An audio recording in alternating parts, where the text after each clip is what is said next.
Free for All Friday, an open forum on everything rock. Trunk Nation. Man, I am a huge Bengals fan. We did say rock, right? Thank you for the call. Sirius XM volume. Let's say hello to, how about we go to Joey, who's in the Bronx, joining us right now. Hey, Joey.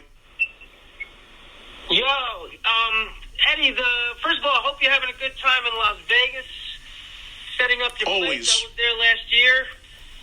Yep. Yeah, well, I was there last year, man. That heat is a unique kind of heat. The one thing I agree with Gene Simmons on his business transactions was getting out of there. It's like a fucking microwave oven, man. It's too fucking hot for me. Anyway, I'm calling to see what your take is on holograms. I was at that DIO show where Wendy, his wife, showed up. I don't think you were able to make it to that.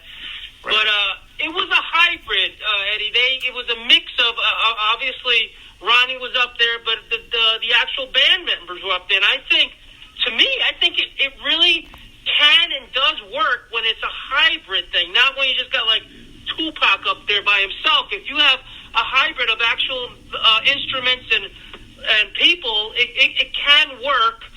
And I think Ace and Peter should consider sticking it to Gene and Paul by doing a stadium tour with holograms of freaking them and going live.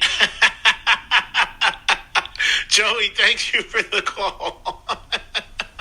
Well, Joey's got a few things there. So first of all, as far as the heat in Vegas, a lot of people make much of the heat. And yes, for July, August, maybe a little of June, it's intensely hot, no doubt. It's certainly a dry heat, but it's certainly hot. But they also have great air conditioning in Las Vegas. And at night when the sun goes down, it's pretty nice, and it's always breezy.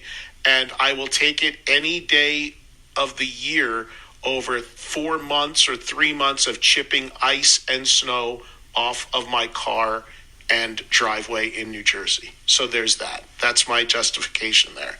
Doesn't bother me to the degree, but yes, it can be intensely hot, especially a couple months out of the year. Again, I do not live here full time. Not yet. I'm working towards it, but not yet.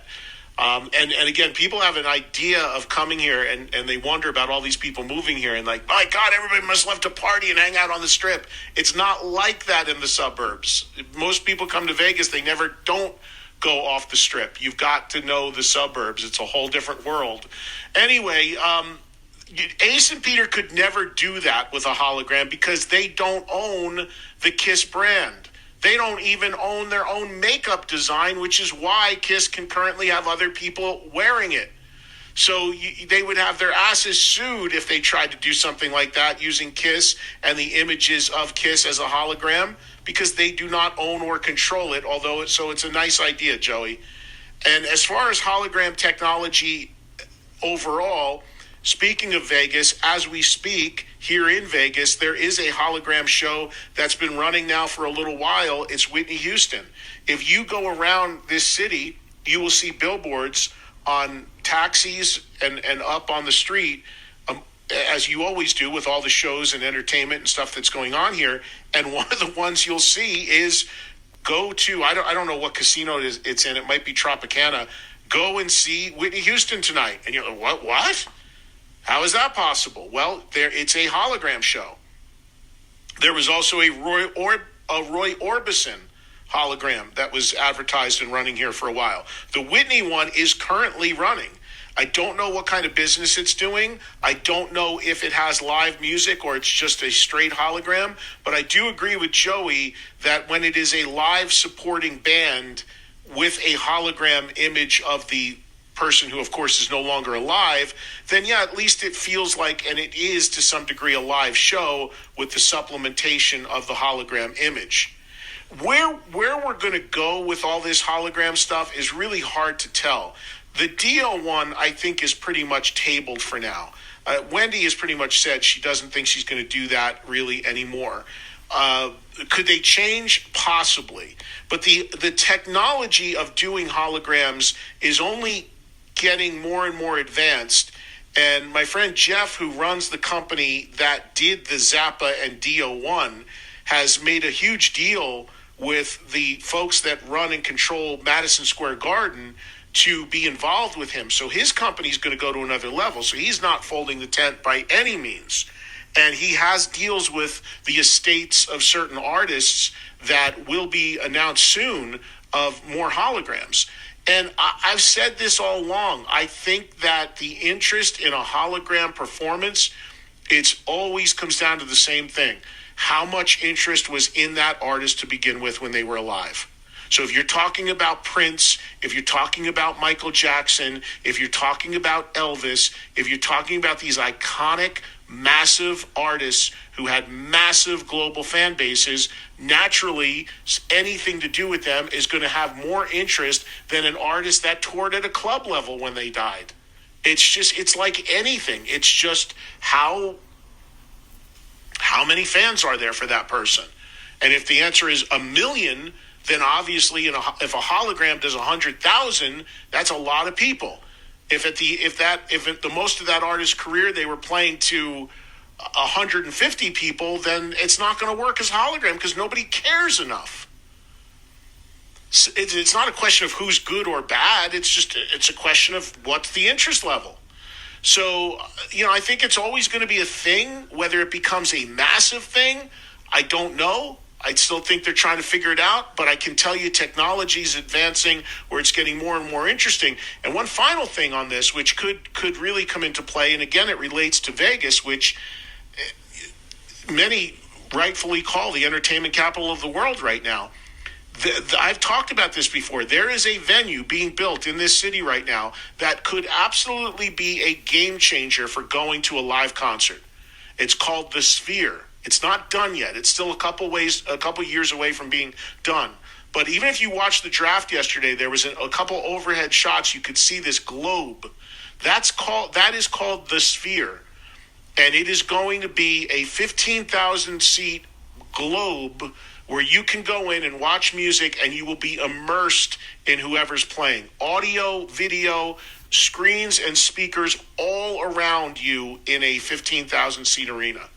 So the possibilities for what that's going to bring for live concerts, for even in the EDM world, in the hologram world, are endless. And if that thing takes off and does break new ground in how people go to shows and see shows when they're out live, you can bet your ass that they're going to start building more of those types of buildings around the world. I believe there's one already somewhere. And look, one other thing when you talk about holograms, and I mentioned this before in the past, I don't know how many people realize what the band ABBA just did, but ABBA built their own arena in England to house their own hologram show. Now, they're all still alive, but they're older and they don't want to tour. And the ultimate move for any artist is if you can build a show where people go and you don't have to be there. You don't have to do anything. That is the dream and goal, certainly, of artists when they're in their 50s and beyond. How can I get people to come and see me, pay money, make money, and I sit on the sofa and never go to the thing?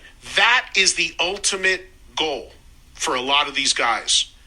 And what ABBA did is they have the money to do this because they're an enormously successful band.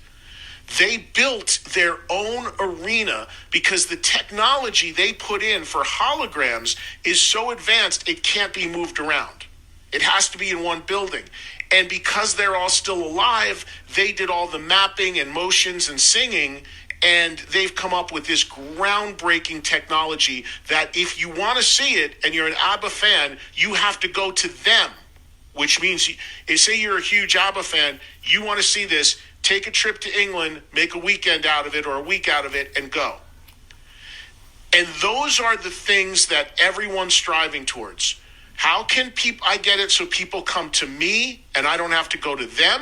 Well, the answer to that is this stationary stuff. Look at how many residencies are here in Vegas.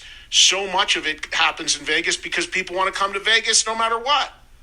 Make a weekend out of it. Sports are exploding in this town. Same thing. You want to come watch the Raiders? You want to come watch the Knights? You're going to come for 4 or 5 days and gamble as well. It's a city people naturally want to come, eat, drink, party in.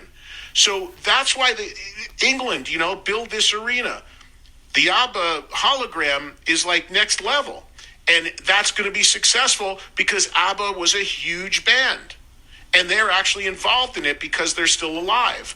But if you can get to the point where you can, whether you own the name of a band and you just put out a non-original lineup and you sit home and make the money from that band going out doing the grunt work, there's that.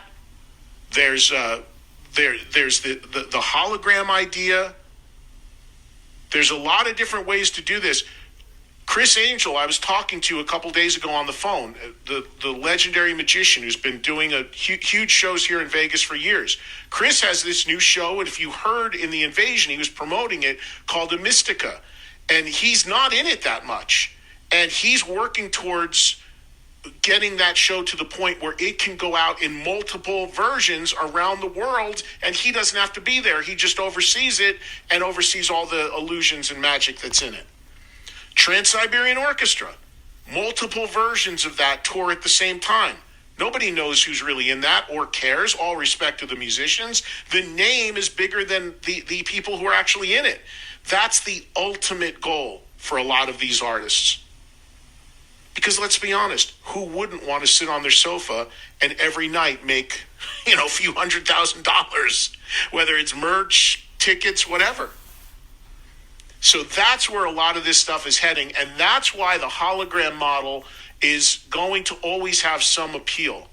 Because whoever owns, if the person's no longer alive, whoever owns that estate can monetize it and sit there and make money off of the tickets and never leave their house every night. Got to do a quick break. We'll come back, more of your calls on Trunk Nation on a Free For All Friday right after this.